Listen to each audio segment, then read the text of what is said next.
Shalom, jemaat Tuhan yang kami kasih, jemaat GBI Untung Suropati Kediri. Senang sekali bertemu dengan jemaat sekalian. Kami saat ini masih ibadah online, tetapi tetap kita mengucap syukur di hadapan Tuhan, sebab Tuhan mengasihi kita semuanya. Mari kita berdoa. Terima kasih Bapa surga untuk petang hari ini. Kami tahu bahwa Engkau ada di antara kami, Tuhan. Engkau tidak pernah meninggalkan jemaat yang Engkau kasihi. Terima kasih untuk waktu yang indah, kalau kami sebentar akan mendengarkan akan firman-Mu. Biarlah Roh Kudus-Mu mengurapi kami semua, untuk kami dapat mengerti akan rencana Allah dalam hidup kami. Dalam nama Tuhan Yesus Kristus, kami berdoa, amin.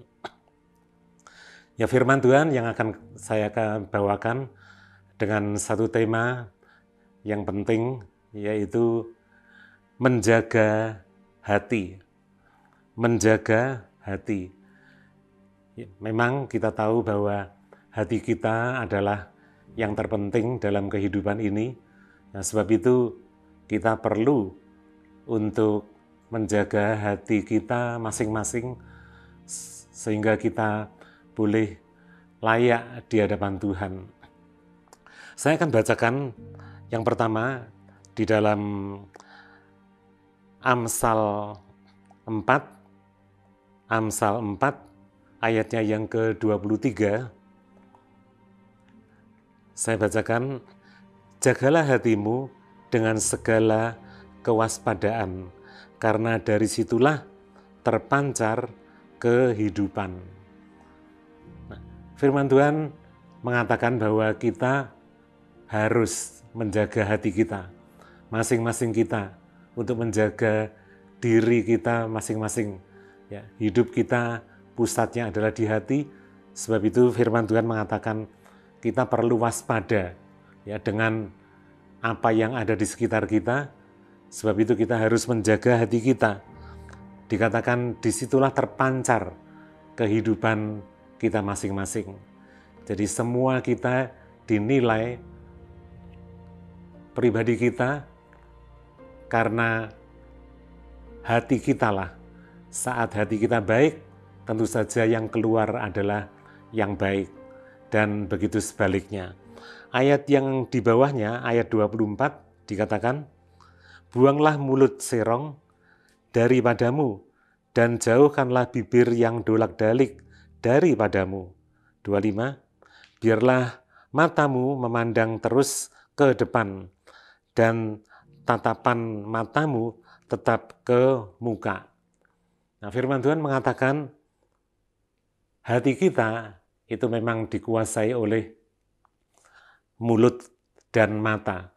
Mata adalah ya masukan-masukan yang ada di sekitar kita, yang kita lihat, itulah yang menjadi masukan dalam kehidupan seseorang. Nah, mulut kita adalah sesuatu yang kita keluarkan dengan ucapan kita. Sebab itu ucapan kita itu harus yang baik. Saat mata kita memandang yang jelek, yang buruk, maka mulut itu juga bisa mengeluarkan sesuatu yang tidak menjadi berkat. Nah, sebab itu mengatakan buanglah mulut serong daripadamu, dan jauhlah bibir yang dolak-dalik. Nah, Bapak Ibu sekalian, pada petang hari ini kita akan sama-sama belajar bagaimana firman Tuhan mendidik kita semuanya untuk kita bisa waspada terhadap hati kita. Nah, mari kita akan melihat jika hati kita bersih, jika hati kita jaga, maka di sana akan kita alami sesuatu yang luar biasa di dalam kehidupan ini. Nah, apa itu? Yang pertama, yaitu kita selalu menikmati hadirat Tuhan. Saat hati kita jaga, maka kita akan menikmati hadirat Tuhan. Artinya Tuhan selalu ada di antara kita. Tuhan bersama dengan kita. Hadirat Tuhan itu tidak meninggalkan kita. Karena apa? Karena hati kita sama dengan hati Tuhan. Saya akan bacakan di dalam Mazmur 24, ayatnya yang ketiga dan 5, dikatakan, siapakah yang boleh naik ke gunung Tuhan? Siapakah yang boleh berdiri di tempatnya yang kudus? Kemudian ayat 4 jawabnya adalah, orang yang bersih tangannya dan murni hatinya, yang tidak menyerahkan dirinya kepada penipuan dan yang tidak bersumpah palsu. 5. Dialah yang akan menerima berkat dari Tuhan dan keadilan dari Allah yang menyelamatkan dia. Nah, jemaat Tuhan, firman Tuhan dengan jelas mengatakan kepada kita, tidak semua orang boleh naik di hadirat Tuhan, boleh bertemu dengan Tuhan. Di sini dikatakan siapakah yang boleh naik ke atas gunung Tuhan. Nah, artinya Tuhan hanya memilih orang-orang yang memiliki hati yang berkenan di hadapannya. Nah, firman Tuhan mengatakan orang yang bersih tangannya dan murni hatinya. Apa artinya? Ya tentu saja pekerjaan kita itu adalah pekerjaan yang baik. Pekerjaan yang baik, pekerjaan yang bersih, bukan pekerjaan yang kotor, bukan pekerjaan yang curang, tidak. Dan juga hati kita, hati yang murni, artinya hati yang polos, tidak mempunyai hati yang jahat, hati yang benci terhadap satu dengan yang lain. Tuhan Maha tahu. Sebab itu Tuhan akan berada di tengah-tengah kita. Ya, firman Tuhan mengatakan kita akan naik di gunung Tuhan. Nah, itulah artinya kita akan bisa selalu menikmati hadirat Tuhan. Coba, saya akan bacakan bagaimana Yesus sendiri mengatakan. Di dalam Matius 5, ayatnya yang ke-8, berbahagialah orang yang suci hatinya, karena mereka akan melihat Allah. Nah, firman Tuhan dengan jelas, Yesus sendiri mengatakan, saat hati kita benar, saat hati kita suci, maka kita akan melihat Allah. Artinya, kita akan dekat dengan Tuhan. Kalau kita dekat dengan Tuhan, maka di sanalah damai sejahtera ada di dalam kehidupan setiap pribadi kita. Nah, sebab itu menjaga hati yang pertama adalah kita akan selalu menikmati hadirat Tuhan. Yang kedua adalah kita akan selalu berhasil. Saat hati kita jaga, kita bersih hati kita, maka kita akan selalu menjadi orang-orang yang berhasil. Berhasil dalam semua bidang, dalam keluarga, dalam pekerjaan, dalam yang lain-lain, dalam kehidupan ini. Tuhan akan memberikan satu keberhasilan. Saya akan bacakan di dalam Yosua 1, ayatnya yang ke-6 sampai ke-9, yang menceritakan bagaimana Yosua, dia selalu berhasil saat dia menghadapi permasalahan di dalam kehidupannya. Ayatnya yang ke-6 saya bacakan, Yosua 1 ayat yang ke-6, kuatkanlah dan teguhkanlah hatimu, sebab engkaulah yang akan memimpin bangsa ini, memiliki negeri yang kujanjikan dengan bersumpah kepada nenek moyang mereka untuk diberikan kepada mereka. Nah, ayat yang ke-6 firman Tuhan mengatakan, kuatkanlah dan teguhkanlah hatimu. Artinya, ya, Yosua, engkau harus memiliki hati yang teguh. Ya, tentu saja iman yang teguh kepercayaan kepada Yesus yang teguh, sebab dari sanalah maka kekuatan itu akan muncul. Dan dikatakan Yosua akan memimpin bangsa yang besar ini. Saat Musa selesai tugasnya, maka Yosua lah yang dipilih oleh Tuhan untuk menjadi pemimpin. Nah, di situ dia tahu, dia harus benar hatinya harus benar-benar dijaga. Untuk apa? Untuk sesuai dengan rencana Tuhan, sesuai dengan apa yang Tuhan minta. Ayat yang ke-7, perhatikan, selalu dikatakan tentang hati, ya. Ayat yang ke-7, hanya kuatkan dan teguhkanlah hatimu dengan sungguh-sungguh. Bertindaklah hati-hati sesuai dengan seluruh hukum yang telah diperintahkan kepadamu oleh hambaku Musa.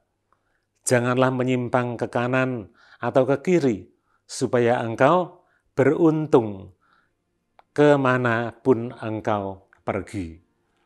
Lihat, firman Tuhan mengatakan, saat kita menjaga hati, saat Yosua menjaga hatinya, maka dia selalu mentaati akan firman Tuhan, selalu menjalankan, dikatakan di sini, seluruh hukum yang diperintahkan kepadamu. Artinya firman Tuhan itulah yang menjadi pedoman bagi Yosua. Dan luar biasa, firman Tuhan mengatakan, kalimat yang terakhir dikatakan, supaya kamu beruntung kemana engkau pergi. Ayat yang ke-8 saya bacakan, janganlah engkau lupa memperkatakan kitab Taurat ini, tetapi renungkanlah itu siang dan malam, supaya engkau bertindak hati-hati sesuai dengan segala yang ditulis di dalamnya. Sebab dengan demikian, perjalananmu akan berhasil, dan engkau akan beruntung. Nah, dikatakan kembali, ulang kembali, saat kita menjaga hati kita bertindak dengan waspada, dengan hati-hati, maka dikatakan di sini, Yosua, kamu akan beruntung dan kamu akan berhasil untuk mengalami peperangan yang besar sekalipun yang belum pernah dia alami sebelumnya. Dia menjadi pemimpin yang baru, tapi firman Tuhan mengatakan, Yosua, engkau akan berhasil. Ayat yang ke-9, bukankah telah kuperintahkan kepadamu, kuatkan dan teguhkanlah hatimu, janganlah kecut dan tawar hati, sebab Tuhan Allahmu menyertai engkau kemanapun engkau pergi. Diulang lagi ayat yang ke-9, bahwa kuatkanlah dan teguhkanlah hatimu. Jadi hati kita ini adalah sesuatu yang paling penting.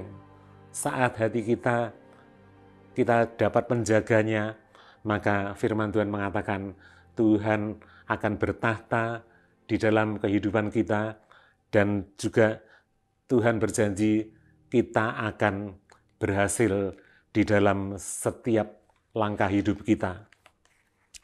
Yang ketiga adalah kita menjadi orang-orang pilihan Allah. Saat kita menjaga hati kita, maka kita akan menjadi orang-orang pilihan Allah. Saya bacakan di dalam 1 Samuel 13, di sini menceritakan tentang Saul. Saul gagal, tetapi Daud yang dipilih oleh Tuhan. Karena apa? Karena Daud, dia memiliki hati yang berkenan di hadapan Tuhan. Hatinya Daud sama dengan hatinya Tuhan. Firman Tuhan mengatakan seperti itu. Sedangkan Saul, dia selalu dengan keinginannya sendiri, dengan kemauannya sendiri, sehingga dia ditolak oleh Tuhan. Saya bacakan ayatnya yang ke-13 dan 14, 1 Samuel 13, ayat 13, kata Samuel kepada Saul, perbuatanmu itu bodoh. Engkau tidak mengikuti perintah Tuhan Allahmu yang diperintahkannya kepadamu. Sebab sedianya Tuhan mengokohkan kerajaanmu atas orang Israel untuk selama-lamanya. Nah, di sini dikatakan sebetulnya Tuhan akan menguatkan, mengokohkan kerajaan Saul untuk selama-lamanya. Tetapi karena Saul tidak menuruti akan firman Tuhan, perintah Tuhan, maka Tuhan mengganti dia dengan seorang yang memiliki hati sesuai dengan rencana dan keinginan Tuhan. Ayat 14, tetapi sekarang kerajaanmu, Saul, ya, tidak akan tetap.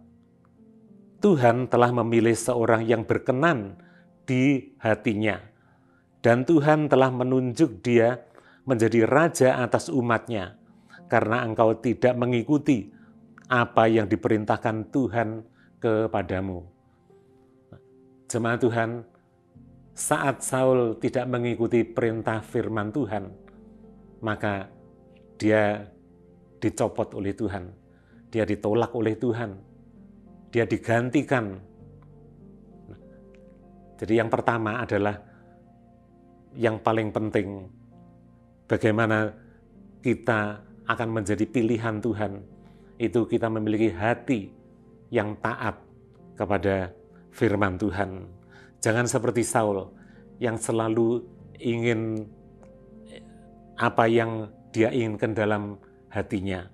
Ya, salah satu kejadian saat mereka akan berperang, ya, Samuel belum datang, padahal mereka harus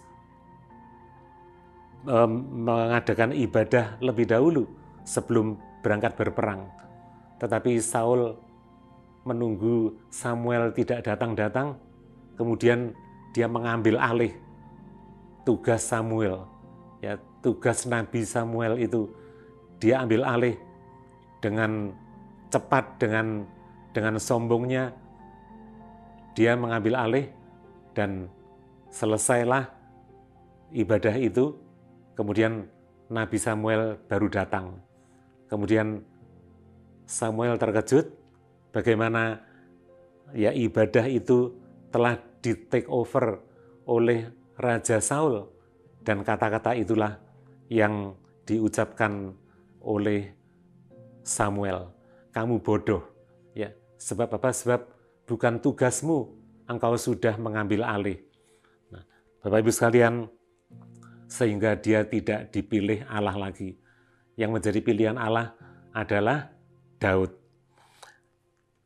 Baik, sekarang yang keempat, ya, bila hati kita jaga dengan baik, yang keempat adalah kita dijauhkan dari dosa. Saya akan bacakan di dalam Mazmur 119 ayat 10 dan 11. Dengan segenap hatiku aku mencari Engkau. Janganlah biarkan aku menyimpang dari perintah-perintah-Mu. 11. Dalam hatiku aku menyimpan janji-Mu, supaya aku jangan berdosa terhadap Engkau. Nah, lihat, pemazmur mengatakan dia selalu ingin dekat dengan Tuhan, yaitu dengan menjalankan akan perintahnya, menjalankan akan firman-Nya. Sebab itu, pemazmur ini dia tahu, ya, saat hatinya diarahkan kepada Tuhan, maka Tuhanlah yang akan menuntun dia. Ayat yang ke-10 yang awal tadi dikatakan, dengan segenap hatiku aku mencari Engkau. Artinya apa? Artinya dia tidak mampu sendiri, tetapi dia selalu datang kepada Tuhan dalam doa, dalam ibadah. Nah, disitulah Tuhan hadir dan Tuhan memberikan firman-Nya. Saat firman Tuhan diberikan kepada pemazmur, ya, Raja Daud ini, maka dialah yang akan diberi tuntunan oleh Tuhan sendiri. Tuhan menuntun dia. Sehingga dia mengatakan ayat yang ke-11, dalam hatiku aku menyimpan janjimu, supaya aku jangan berdosa terhadap engkau. Nah, Bapak Ibu sekalian, percayalah bahwa firman Tuhan itulah yang harus kita dengar dan kita laksanakan dalam kehidupan ini. Sehingga hidup kita akan dijauhkan daripada dosa-dosa yang ada di sekitar kita. Dan itulah saat hati kita melekat kepada Dia. Saat hati kita jaga senantiasa. Yang kelima, yang terakhir adalah kita akan dibela oleh Tuhan. Nah, luar biasa. Saat kita menjaga hati kita, maka Tuhan yang akan membela kita semuanya. Saya akan bacakan di dalam Yesaya 51 ayat 7 dan 8. Ayat 7, dengarkanlah aku, hai kamu yang mengetahui apa yang benar, hai bangsa yang menyimpan pengajaranku dalam hatimu. Janganlah takut jika diaibkan oleh manusia, dan janganlah terkejut jika dinista oleh mereka. Artinya apa? Ya, orang-orang banyak di sekitar kita itu yang selalu mengkritik, yang selalu mengolok kita sebagai orang-orang yang beriman kepada Yesus Kristus. Ya. Orang-orang mengolok, Yesus kan manusia biasa. Mengapa engkau sembah Dia? Nah, Bapak Ibu sekalian, itulah yang mereka tidak mengetahuinya. Mereka tidak mengerti bahwa Yesus itulah yang telah diutus oleh Tuhan masuk ke dalam dunia, bukan hanya menjadi nabi dan rasul bagi kita semua orang-orang Kristen, tapi Yesus sebagai juru selamat. Dia sebagai penyelamat, penebus dosa kita semua manusia. Saat kita percaya kepada Dia, maka dosa, kesalahan kita dibebaskan. Nah, orang-orang dunia tidak mengerti. Yesus hanya dipandang sebagai manusia biasa, guru yang baik, nabi yang hebat luar biasa, bisa membuat burung dan sebagainya. Tapi mereka tidak mau menyembah kepada Yesus. Nah, mereka selalu mengolok kita. Sekali lagi, jangan kita tawar hati. Ya, sebab apa? Sebab janji Tuhan, mereka semua itu nanti akan urusannya dengan Tuhan. Mereka akan, firman Tuhan mengatakan, kebenaran mereka itu akan susut, akan layu. Saya bacakan ayat di bawahnya, ayat ke-8. Sebab ngengat akan memakan mereka seperti memakan pakaian, dan gegat akan memakan mereka seperti memakan kain bulu domba. Tetapi keselamatan yang daripadaku akan tetap untuk selama-lamanya, dan kelepasan yang kuberikan akan lanjut dari keturunan kepada keturunan. Nah, jemaat Tuhan, lihat firman Tuhan dengan jelas mengatakan orang-orang yang menolak Yesus Kristus itu dengan pikirannya sendiri, dengan pandangannya yang terbatas kemanusiaan, dikatakan di sini, sebab ngengat akan memakan mereka seperti memakan pakaian.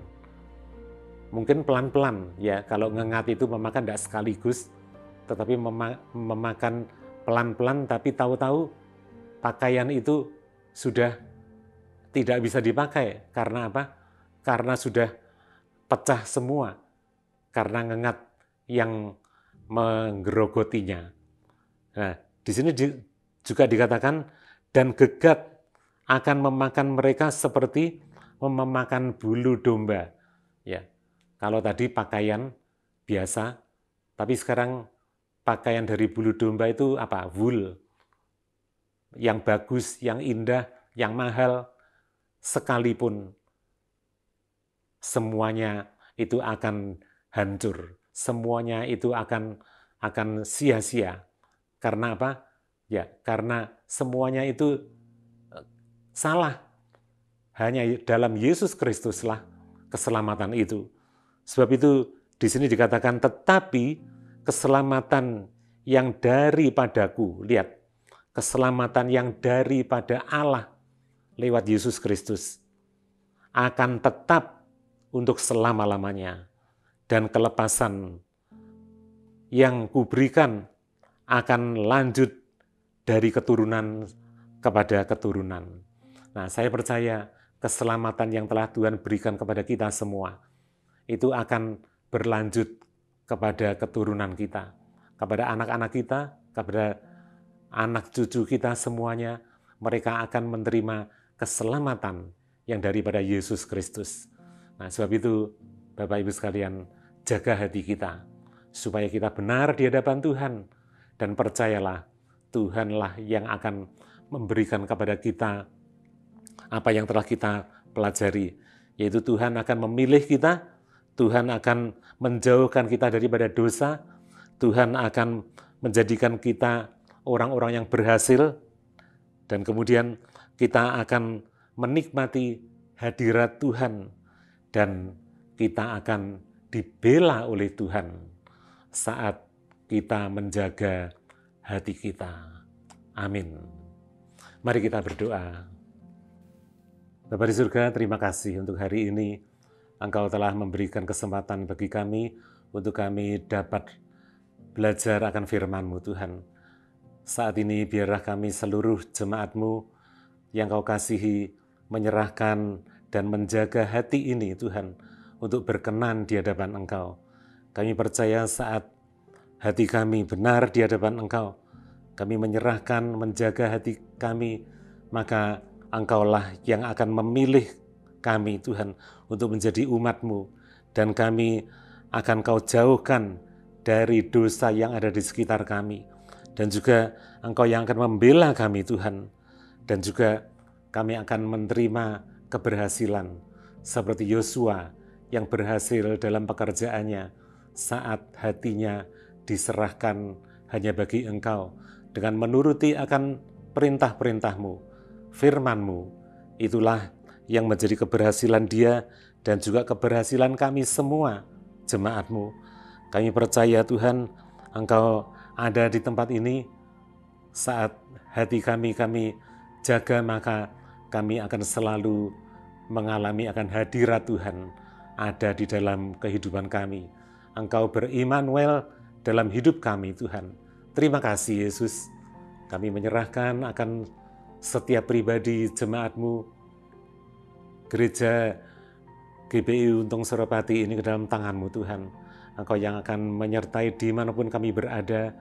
Kami percaya Engkau juga menjangkau akan semua anggota keluarga kami masing-masing, istri, suami, anak-anak kami, dimanapun mereka berada, Engkau menyertai mereka, Tuhan. Terima kasih. Tak lupa juga kami menyerahkan pemerintahan Indonesia ke dalam tangan-Mu. Engkau yang akan memberikan hikmat bagi Bapak Presiden dan seluruh menteri yang ada untuk menangani akan negara kami Indonesia, Tuhan. Engkau juga yang akan menguasai seluruh perekonomian yang ada, Tuhan. Tidak merasakan kegoncangan perekonomian yang seperti ada di dalam dunia ini, tetapi ketenteraman, kedamaian ada di seluruh pelosok Indonesia. Terima kasih, Tuhan. Terima kasih. Kami percaya Engkau memberikan waktu yang indah untuk kami dapat beribadah pada hari-hari yang akan datang. Kami terus berdoa biar kesempatan yang indah ibadah kami bersama dengan Engkau pada minggu-minggu yang akan datang. Terima kasih, Tuhan. Terima kasih.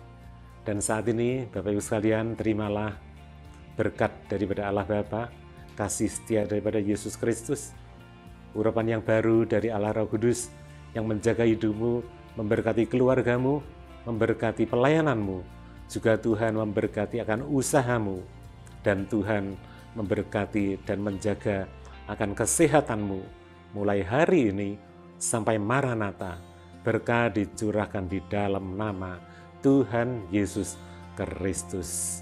Dan semua kita yang percaya katakan amin. Tuhan memberkati.